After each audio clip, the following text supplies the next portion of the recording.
Let's add another video. So instead of choosing one of these 3D models, as I mentioned, you can just upload your own files. Let's do that. I'm going to upload, let's do this MP4 file, just an animation. Let's add a custom image now. So instead of using QR codes, let's put an image that we choose. For example, you can do your business card. Then every time someone scans your business card, they're able to see a video of you talking and interacting with the person. So I'm just uploading that.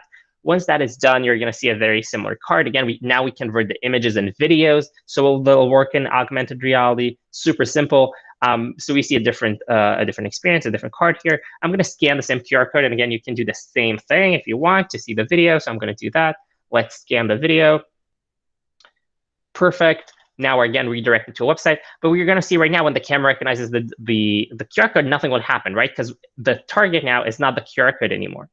So let's close that. Let's go to the marker, and then voila, suddenly this marker, this image is being overlaid with the 3D content with that video. And now I'm able to play the video in 3D. Super simple. This marker could be a magazine. It could be, again, your business card. Then you can overlay it with videos or 3D models like we just saw. You can put as any image that you want.